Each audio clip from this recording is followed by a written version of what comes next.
Hello mga kaibigan, good day everyone. Today mini vlog, nandito po kami sa allotment. Ang gagawin po namin today mga kaibigan, tatanggalin lang po natin yung running vine ng ating strawberry.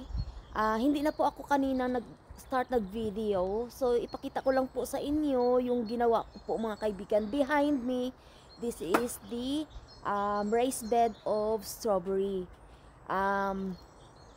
Ang ginawa ko po mga kaibigan, nag-prunings po ako dyan, tinanggal ko po yung mga babies na tinanim ni Briton during winter time mga kaibigan.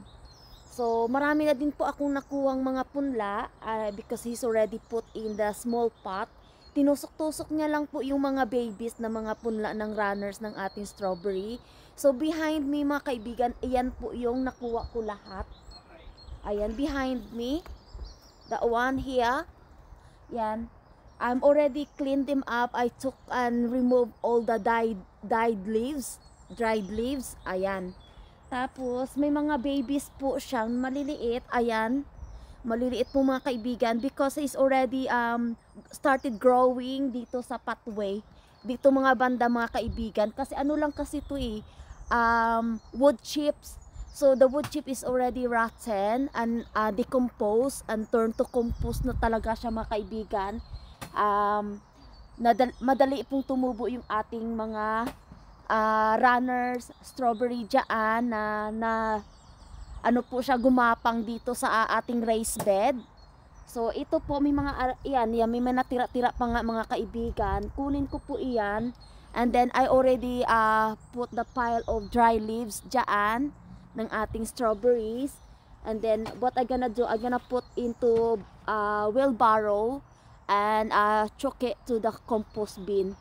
And then ito po mga kaibigan, it take a while for me to clear that up, and Briton already put aside some couple of strawberries here. Ayan, kailangan ko po siyang, I needed to take and remove all the dry leaves so that look neat and clean po siya. Ayan, may roots na siya. So I'm thinking I might gonna take this with me, this strawberry with me at Lola's house. Ayan, even though there's no roots on it, but it will be survive mga kaibigan, it will grow mga kaibigan.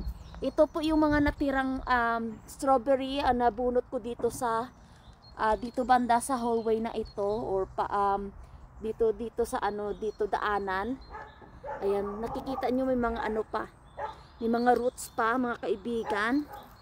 So mag-tidying up muna ako, mag-clearing up muna ako mga kaibigan. I already done a lot of strawberry dito. Ayan, tinanggal ko na po siya kasi nandito po sa gilid ng ating raised bed. So ayan lang po mga kaibigan, samahan niyo po ako mag cleaning up ng ating strawberry para may pangpunla po tayo itanim this summertime 2024. Ayan mga kaibigan.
You done?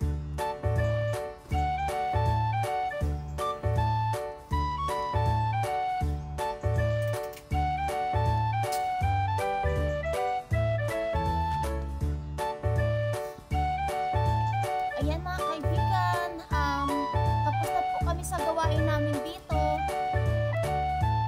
Quick update mga kaibigan, half an hour later, ito na po yung nagawa ko mga kaibigan. Ayan, tapos na po tayo magtanggal ng mga dry leaves dyan. At saka nag-pruning po din po ako sa edges ng plant pot ng ating raised bed ng ating strawberry. Tapos may natira pa doong strawberry doon. And then, dalhin ko yung maliliit na punla. And then, that one. Do you have any plastic bag, babe?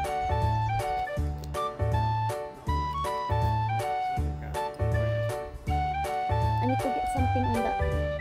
Sandali lang. Oo, strawberry. Oo. Sayang kasi eh. Ayan mga kaibigan, magdadala po ako ng mga strawberry runners diyan. Ito lang yung maliliit. Nakuha ko dito sa daanan kasi sayang din mga kaibigan na hindi natin maitanim. Ayan.